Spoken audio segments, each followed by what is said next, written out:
రచన శ్రీ విశ్వమాతాదిపరాశక్తి పీఠాధీశులు భగవాన్ శ్రీ శ్రీ శ్రీ వెంకట కాళీకృష్ణ గురుమహారాజ్ గారు వేజండ్ల.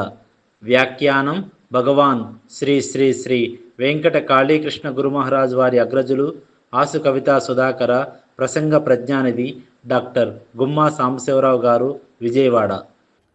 వేజండ్ల శ్రీ విశ్వమాత ఆదిపరాశక్తి పీఠాధీశులు శ్రీ మహామంత్ర యోగ సిద్ధేంద్రులు భగవాన్ శ్రీ శ్రీ శ్రీ వెంకట కాళీకృష్ణ గురు మహారాజ్ వారు తిరుమల శ్రీ వెంకటేశ్వర స్వామివారి లీలా వైభవాలను కీర్తిస్తూ రచించిన 138 పద్యాలలోని కొన్ని పద్య రత్నాలను గూర్చి ఇప్పుడు తెలుసుకుందాం. 8వ భాగము. సప్తగిరులపైన సాక్షిగానున్నట్టి విమల రూపుడైన విష్ణుమూర్తి శ్రీనివాసుడయ్య శ్రీకృష్ణుడే ఇలా భక్తజనులగాచి ముక్తిజూప. సకల లోకాలలోనూ వ్యాపించే స్వభావం కలిగిన విష్ణుమూర్తి సప్తగిరుల మీద సాక్షిగా ఉన్నాడు. ద్వాపరయుగ శ్రీకృష్ణుడే కలియుగ శ్రీనివాసుడై భక్తజనుల్ని రక్షించి ముక్తి మార్గాన్ని చూపించటానికి కొలువై ఉన్నాడు. శేషాద్రి, వెంకటాద్రి, నారాయణాద్రి, వృషభాద్రి, గరుడాద్రి, అంజనాద్రి, నీలాద్రి అనేవి సప్తగిరులు. ఈ 7 కొండల మీద శ్రీకృష్ణ భగవానుడే శ్రీనివాసుడై వెలుగొందుతున్నాడు. ఆ భగవానుడు సర్వలోకాల్లోనూ వ్యాపించే స్వభావం కలిగినవాడు. ఎందెందు వెదకి చూచిన అందందే కలడు అని ప్రహ్లాదుడు పలికిన పలుకులు ప్రత్యక్షర సత్యాలు. శ్రీనివాసుడు భక్త మందారుడు. తనను కొలిచిన వారికి కొంగు బంగారమై నిలుస్తాడు. ముక్తి మార్గాన్ని ప్రసాదిస్తాడు. అంటే మోక్ష సామ్రాజ్యాన్ని బహూకరిస్తాడు. పునర్జన్మ లేకుండా చేస్తాడు. అందుకే ఆ కలియుగ నాథుని సేవించి తరించాలని శ్రీ విశ్వమాత ఆదిపరాశక్తి పీఠాధీశులు భగవాన్ శ్రీ శ్రీ శ్రీ వెంకట కాళీకృష్ణ గురు మహారాజు వారు తెలియజేస్తున్నారు. గురుదేవులు మరొక పద్యంలో జగములోన జనులు జన్మమ్ముకొక పెళ్ళి జరుపుకొనుచుంద్రు సంతసముగా నిన్ను జోడ నీకు నిత్య కళ్యాణమవు సప్తగిరి నివాస సత్యదేవా అని తెలియజేశారు. సప్తగిరుల మీద కొలువైనవో సత్యదేవా, ఈ భువిలోని జనులు జీవితంలో ఒకేసారి పెళ్లి చేసుకుంటారు. కానీ భగవంతుడవైన నీకు మాత్రం నిత్య కళ్యాణం జరుగుతుంది. వివాహం జీవితంలో ప్రముఖ ఘట్టం. ప్రధాన సన్నివేశం 7 అడుగుల బంధం. సాధారణ మానవులకు జీవితంలో ఒక్కసారే పెళ్లి జరుగుతుంది. పాణిగ్రహణం ద్వారా ఏకమైన భార్యాభర్తలు జీవితాంతం కష్టసుఖాల్లో కలసి మెలసి ఉంటామని ప్రతిజ్ఞ చేస్తారు. ఇది సాధారణ జనుల పరిస్థితి. ఇక సప్తగిరినాథుడు సత్యదేవుడు. ఆయన సర్వకాలాల్లో నిత్యమై వెలుగొందుతూ ఉంటాడు. ఆయనకు మాత్రం ప్రతిరోజు వివాహం జరుగుతూనే ఉంటుంది. విశ్వరక్షణ బాధ్యత సప్తగిరి నివాసుడైన శ్రీనివాస దేవునిది. లోక కళ్యాణం కోసం అంటే లోక సంక్షేమం కోసం, లోకం సుఖశాంతుల కోసం భగవంతునికి నిత్య కళ్యాణం జరుగుతుంది. ప్రతిరోజు జరిగే భగవానుని కళ్యాణ మహోత్సవాన్ని తిలకించి భక్తజనులు పులకించిపోతారు. అశేష శుభాలను అందుకుంటూ ఆనందమయ జీవితాలను అనుభవిస్తూ జీవన్ముక్తులవుతారు అని తెలియజేస్తున్నారు గురుదేవులు భగవాన్ శ్రీ శ్రీ శ్రీ వెంకట కాళీకృష్ణ గురు మహారాజు వారు. గురుదేవులు మరొక పద్యంలో కోనేటి రాయుడైన శ్రీనివాసుని సేవిస్తే సకల శుభాలను ప్రసాదిస్తాడని తెలియజేస్తూ ఈ విధంగా వివరించారు. పాపకూపమందు పడిపోయి సర్వము కోల్పోయినట్టి కోళజనులు కోరి కొలిచినప్పుడు కోనేటి రాజండు సకల శుభములిచ్చి సాకుచుండు. ప్రారంభ జీవితంలో చెడ్డ పనులు చేసి పాపకోపంలో పడిపోయినా వారు పశ్చాత్తప్తులై శ్రీనివాసుని సేవిస్తే ఆ దేవుడు వారికి సకల శుభాలను ప్రసాదించి రక్షిస్తూ ఉంటాడు. శ్రీనివాసుడు భక్త సులభుడు. భక్తునికి మేలు కలిగించటానికే ప్రవర్తిస్తానని భగవద్గీతలో యోగక్షేమం వహామ్యహం అని ప్రతిజ్ఞ చేశాడు. భక్తుడైనవాడు చిత్తశుద్ధితో పూజించినప్పుడు అతని ప్రాథమిక జీవితంలోని పాపాన్ని గూర్చి భగవంతుడు ఆలోచించడు. పూర్వం శ్రీశైలానికి పడమరగా నందనపురం అనే నగరంలో పురందరుడు అనే బ్రాహ్మణుడు ఉండేవాడు. అతని కుమారుడు మంచి వేద పండితుడైన నిగ్రహ శక్తిని కోల్పోయి కాముకుడై భార్యను త్యజించి కామోపభోగాల్లో మునిగిపోయి భ్రష్టుడై కుష్ఠరోగగ్రస్తుడయ్యాడు. అయితే ఆ తరువాత అతని మనసులో ఆధ్యాత్మిక చింతన మొదలై గోవింద నామాన్ని స్మరిస్తూ 7 కొండలను ఎక్కటం ప్రారంభించాడు. కొండలను ఎక్కుతూ ఉండగానే కొంత ఉపశమనం కలిగింది. స్వామి పుష్కరిణిలో స్నానం చేసి శ్రీ వెంకటేశ్వరుని దర్శనం చేసుకోగానే ఆ రోగం మటుమాయమైంది. ఒకనాడు పాప కోపంలో కూరుకుపోయిన వ్యక్తి భక్తుడై కొలిచినప్పుడు కోనేటి రాయుడైన శ్రీనివాసుడు అతనికి నూతన తేజస్సును ప్రసాదించి దేవతలందరూ ఆశ్చర్యపోయేలా చేశాడు.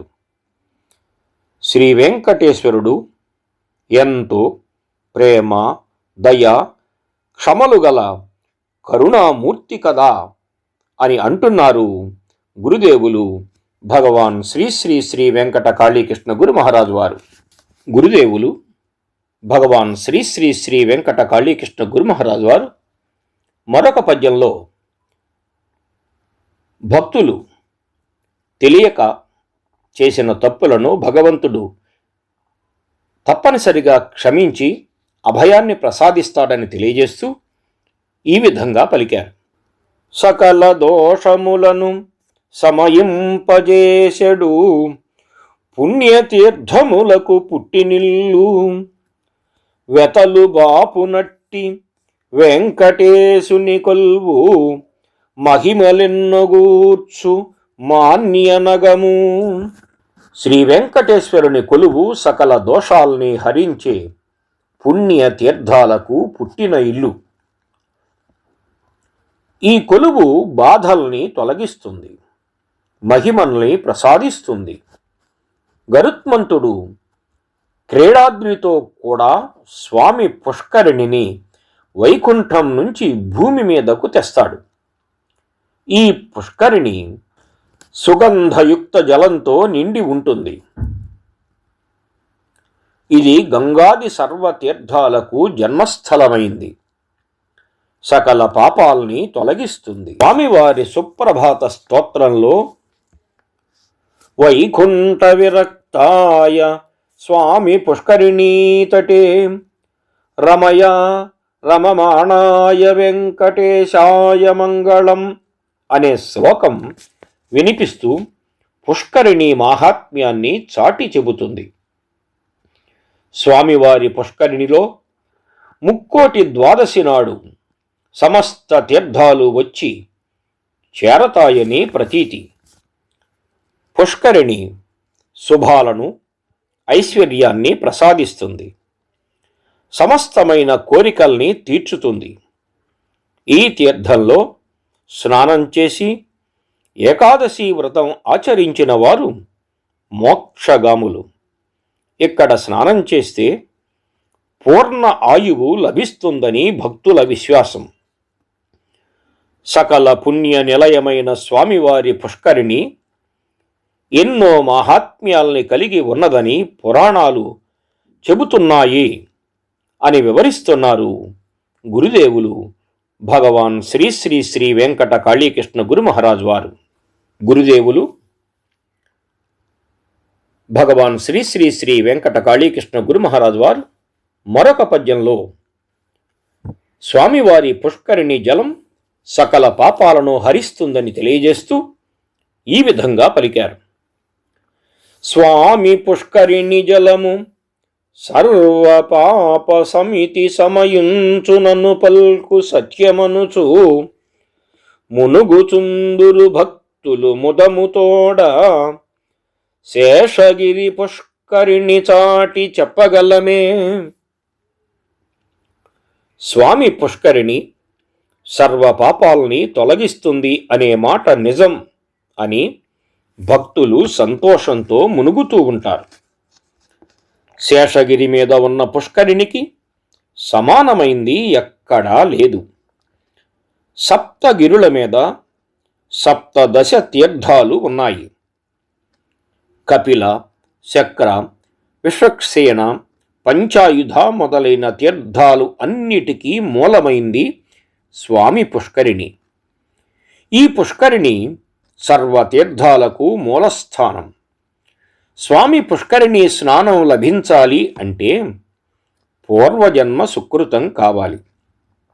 ఇది అత్యంత దుర్లభం, అంటే అంత తేలికగా లభించేది కాదు. ధర్మార్థకామ మోక్షాలు పుష్కరిణి సోపానాలుగా ప్రస్తుతించబడ్డాయి. 4 వేదాలు పుష్కరిణి గట్టులుగా చెప్పబడ్డాయి. దేవతలే జలచరాలై, అంటే ఆ నీటిలో ప్రాణులై ఆ పుష్కరిణిలో విహరిస్తారట. మునులే పుష్కరిణి చుట్టూ ఉన్న చెట్లుగా వర్ణించబడ్డారు. ఇలాంటి పుష్కరిణిలో భక్తులు సంతోషంతో స్నానం కావించి పవిత్రులు అవుతారు. జన్మ జన్మల పాపం ఈ పుష్కరిణి స్నానం వల్ల తొలగిపోతుంది. వెంకటేశునికి సమానమైన దేవుడు లేనట్లే, వెంకటాద్రికి సమానమైన కొండ లేనట్లే, స్వామి పుష్కరిణికి సాటి వచ్చే పుష్కరిణి లేదు అంటుంది చరిత్ర అని తెలియజేస్తున్నారు గురుదేవులు భగవాన్ శ్రీ శ్రీ శ్రీ వెంకట కాళీకృష్ణ గురు మహారాజ్ వారు. గురుదేవులు భగవాన్ శ్రీ శ్రీ శ్రీ వెంకట కాళీకృష్ణ గురు మహారాజ్ వారు మరొక పద్యంలో స్వామివారి భక్తులు పసుపు రంగుతో కూడిన బట్టను ధరించినప్పుడు అది ఎంతో శుభావహమైందని, అనేక క్షేమాలను చేకూర్చుతూ ఉందని ఈ విధంగా తెలియజేశారు.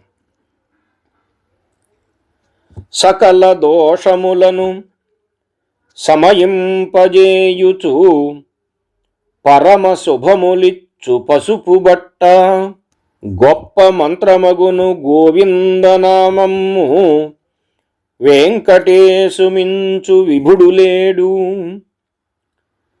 పసుపు బట్ట సకల దోషాల్ని తొలగించి విశిష్ట శుభాలను ప్రాప్తింపచేస్తుంది. గోవింద నామం గొప్ప మంత్రం. వెంకటేశ్వరుని మించిన దేవుడు వేరొకరు లేరు. దేవతల్ని ప్రత్యేకంగా పూజించటానికి భక్తులు దీక్షాధారులవుతారు. ఒక పరిమిత కాలంలో నిత్యము దేవునికి ప్రత్యేక పూజలు చేస్తూ ఉంటారు. వస్త్రధారణలో కూడా ప్రత్యేకంగా ఉంటారు. శ్రీ వెంకటేశ్వరుని దీక్షను స్వీకరించిన వారు పసుపు బట్టను ధరిస్తారు. పచ్చదనం సౌభాగ్యానికి ప్రతీక, శుభసూచకం. పసుపు బట్టను ధరించిన భక్తులు వారికి, లోకానికి శుభం కలగాలి అనే రీతిలో ప్రవర్తిస్తారు. ప్రతిరోజు 3 వేళల్లో గోవింద నామ పారాయణం చేస్తారు. ఈ మంత్ర పఠనం వల్ల దేవుని స్మరించే అవకాశం కలుగుతుంది. 9 భక్తి విధానాల్లో స్మరణం ఒకటి. అలాంటి స్మరణ భక్తి విధానంలో శ్రీ వెంకటేశ్వరుని నామాలను ప్రస్తుతిస్తూ ఉంటారు. గోవింద నామాలలోని ఒక్కొక్క నామం ఒక్కొక్క మంత్రంగా భాషిస్తుంది. కృతయుగంలో ధ్యానానికి, త్రేతాయుగంలో యజ్ఞానికి, ద్వాపర యుగంలో అర్చనకి ఇచ్చిన ఫలితాన్ని కలియుగంలో భగవంతుడు నామ సంకీర్తనానికి ప్రసాదిస్తున్నాడు. కాబట్టి భక్తులు దైవ నామ పారాయణం చేయాలి. గోవింద నామాన్ని మించిన మంత్రం లేదంటూ, శ్రీ వెంకటేశ్వరుని మించిన దేవుడు లేడంటారు. నిజమే కదా మరి అని అంటున్నారు గురుదేవులు భగవాన్ శ్రీ శ్రీ శ్రీ వెంకట కాళీకృష్ణ గురు మహారాజ్ వారు. గురుదేవులు భగవాన్ శ్రీ శ్రీ శ్రీ వెంకట కాళీకృష్ణ గురు మహారాజ్ వారు మరొక పద్యంలో దీపయజ్ఞాన్ని చేసినప్పుడు శ్రీ వెంకటేశ్వరుడు సంతోషించి భక్తులకు వరాలను ప్రసాదిస్తాడని తెలియజేస్తూ ఈ విధంగా పలికారు. దీపయజ్ఞములను దివ్యముగా చేయ సంతసించి హరియ సహకరించు, శుభములెన్నగూర్చు సుందరతరముగా శ్రీనివాసుడెప్పుడు చెలిమిమీరా. దివ్యమైన రీతిలో దీపయజ్ఞాన్ని చేసినప్పుడు శ్రీహరి సంతోషించి సహకరిస్తాడు. ఆ యజ్ఞాలకు శ్రీనివాసుడు ఎన్నో శుభాలను ప్రసాదిస్తాడు. యజ్ఞాన్నే యాగము అని కూడా అంటారు. బ్రహ్మయజ్ఞం, పితృయజ్ఞం, దేవయజ్ఞం, భూతయజ్ఞం, మనుష్యయజ్ఞం అనే 5 పంచమహాయజ్ఞాలు అంటారు. ఇవి కాక ఇంకా ఎన్నో సాధారణ యజ్ఞాలు ఉన్నాయి. వాటిలో దీపయజ్ఞం ఒకటి. భగవానుడు పరంజ్యోతి అని నుతులు అందుకొన్నాడు. ఆయన సర్వోత్కృష్ట ప్రకాశ స్వరూపుడు. యస్య వాసా సర్వమిదం విభాతి అంటే ఆయన వెలుగు వల్లనే లోకాలన్నీ వెలుగుతాయని అర్థం. శ్రీనివాసుడు విశ్వ తేజస్వరూపవాన్ అని స్తుతులు అందుకొన్నాడు. సమస్త విధమైన తేజస్సులు ఆయన రూపాలే అయినప్పటికీ ఆయన దీపయజ్ఞం ద్వారా తృప్తి పొందుతాడు. ఆయన యజ్ఞస్వరూపుడు కాబట్టి యజ్ఞ అని స్తుతులు పొందాడు. దీపయజ్ఞం చేసిన వారికి సమస్త శుభాలు ప్రాప్తిస్తాయని తెలియజేస్తున్నారు గురుదేవులు భగవాన్ శ్రీ శ్రీ శ్రీ వెంకట కాళీకృష్ణ గురు మహారాజ్ వారు. గురుదేవులు భగవాన్ శ్రీ శ్రీ శ్రీ వెంకట కాళీకృష్ణ గురు మహారాజ్ వారు మరొక పద్యంలో నుదుటి మీద తిలకాన్ని ధరించినప్పుడు ఆ నామం ఇచ్చే శుభ ఫలితాలను వివరిస్తూ ఈ విధంగా పలికారు. తిలక ధారణము తిన్నగానరింప నుదుటి వ్రాతమారున్ ఉర్విలోన నామ జపము సతము నయముగా చేయంగా పుణ్య ప్రాప్తియగుచు ముదముగలుగు. నుదుటి మీద తిలక ధారణం చేస్తే నుదుటి వ్రాత మారుతుంది. నిరంతరం దేవతా నామాన్ని జపిస్తే పుణ్యం ప్రాప్తిస్తుంది, సంతోషం కలుగుతుంది. భక్తులు నుదిటి మీద తిలకం దిద్దుకుంటారు. ముఖ్యంగా వైష్ణవ భక్తులు తిలక ధారణం చేస్తారు. తిలక ధారణం రుజుత్వానికి ప్రతీక. అది నుదిటి మీద ఉండటం వలన చల్లదనం కలుగుతుంది. ఆచారాలకు ప్రయోజనాలు ఉంటాయని మన పెద్దలు ఎంతో నిశితంగా పరిశీలించి చెప్పారు. నిష్ఠాగరిష్ఠులై భగవంతుని నామాన్ని జపించినప్పుడు భగవంతుడు సకల శుభాలను పుణ్యాన్ని ప్రాప్తింపచేస్తాడు. జపతో నాస్తి పాతకం అని ఆర్యోక్తి. పుణ్యం ప్రాప్తించినప్పుడు సుఖం కలుగుతుంది. సుఖం వలన సంతోషం పెరుగుతుంది.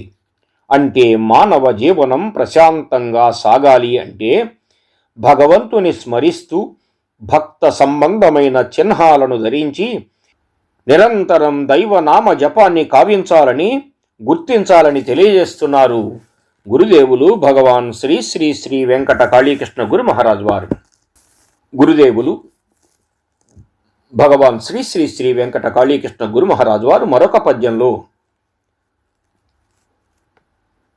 భగవంతుని నామాన్ని ధరించటం వలన కోనేటి రాయుడైన ఆ శ్రీనివాసుడు కోట్ల కొద్దీ వరాలను ప్రసాదిస్తాడని తెలియజేస్తూ ఈ విధంగా పలికారు.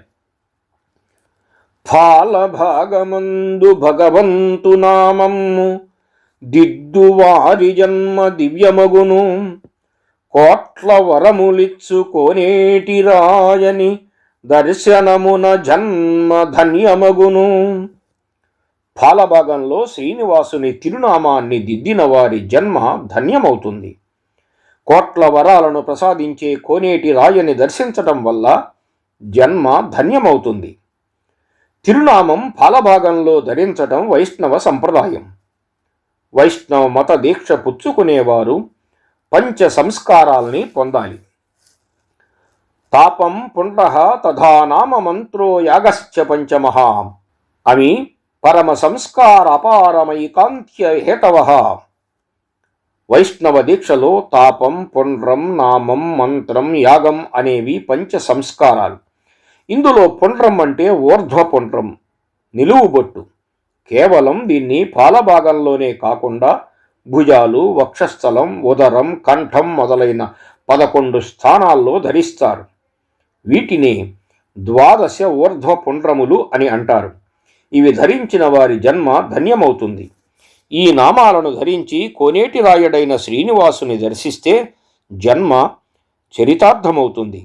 మరి మనమందరం ఆ దివ్య నామాన్ని నుదుట ధరించి దివ్య నామాలను పఠిస్తూ మన జన్మలను చరితార్థం చేసుకుందాం అని ప్రబోధిస్తున్నారు వేజండ్ల శ్రీ విశ్వమాత ఆదిపరాశక్తి పీఠాధీశులు భగవాన్ శ్రీ శ్రీ శ్రీ వెంకట కాళీకృష్ణ గురు మహారాజ్ వారు.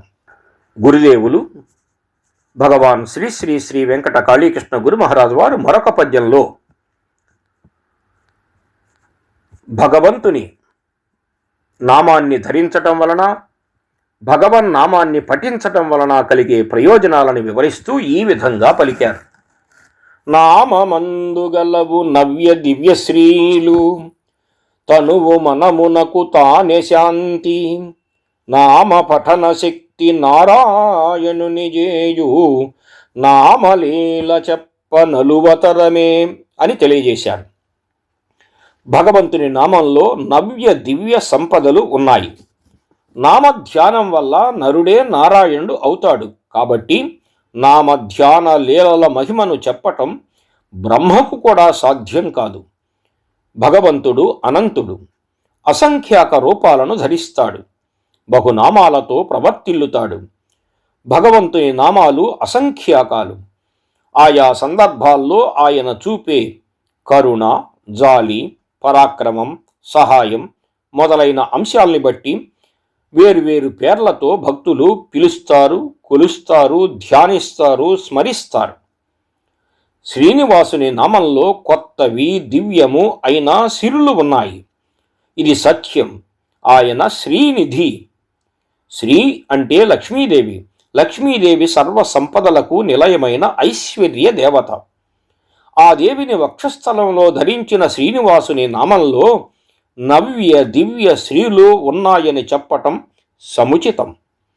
భగవంతుడు శ్రీనివాసుడు అంటే లక్ష్మీదేవితో నివసించేవాడు, శ్రీలకు నెలవైనవాడు. ఆయన నామస్మరణం చేస్తే మానవుడు మాధవుడు అవుతాడు, నరుడు నారాయణుడు అవుతాడు. అంటే భక్తునికి దివ్యత్వం లభిస్తుంది.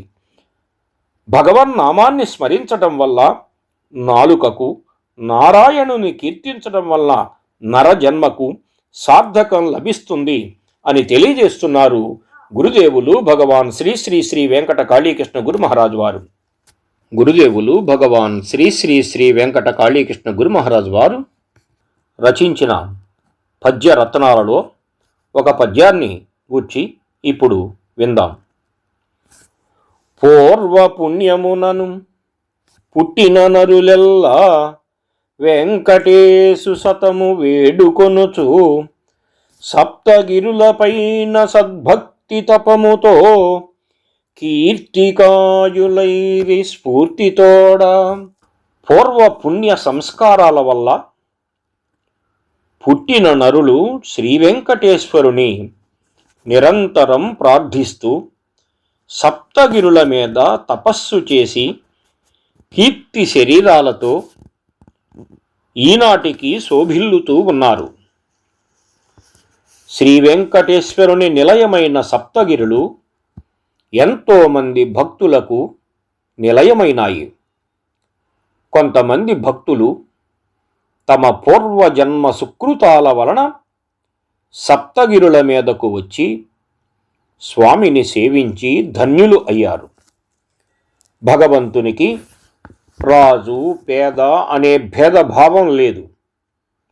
అనన్యమైన చింతతో తనను సేవించే భక్తులకు భగవంతుడు తప్పనిసరిగా సాక్షాత్కరిస్తాడు. జాబాలి, అగస్త్యుడు వెంకటాద్రి మీద నివాసాలను ఏర్పాటు చేసుకొని స్వామిని సేవించారు. పిశాచ రూపాన్ని పొందిన చోళరాజు స్వామిని పూజించి ఆకాశరాజుగా జన్మించి శ్రీనివాసునికే మామ అయ్యాడు. తొండమానుడనే రాజు తులసీదళములతో సహస్రనామార్చన కవించి స్వామి కృపకు పాత్రుడు అయ్యాడు.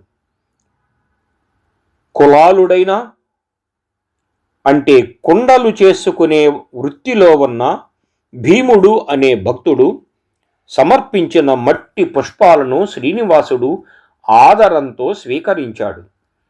ఈ విధంగా తమ పూర్వ పుణ్య ఫలాల వలన శ్రీనివాసుని సేవించి భక్తులు ఈనాటికి కీర్తి శరీరాలతో ప్రకాశిస్తూ ఉన్నారు అని తెలియజేస్తున్నారు గురుదేవులు భగవాన్ శ్రీ శ్రీ శ్రీ వెంకట కాళీకృష్ణ గురు మహారాజు వారు. గురుదేవులు మరొక పద్యంలో శ్రీనివాసుని తత్వాన్ని గ్రహించిన వారు యోగ మాయలను అధిగమించి యోగులుగా కీర్తిని పొందుతారని తెలియజేస్తూ ఈ విధంగా పలికారు. నిన్ను చేరి జనము నిజతత్వము నెరిగి యోగమాయ గెల్చి యోగులగుచు అవనిలోన వెలుగునవధూతవర్యులై సుమములందు చేరు సూత్రమట్లు. దేవా, పుష్పాలతో చేరిన దారంలాగా నిన్ను చేరిన జనులు నీ తత్వాన్ని గ్రహించి యోగ మాయను గెలిచే యోగులై ఈ భూమి మీద అవధూత శ్రేష్ఠులుగా వెలుగొందుతున్నారు.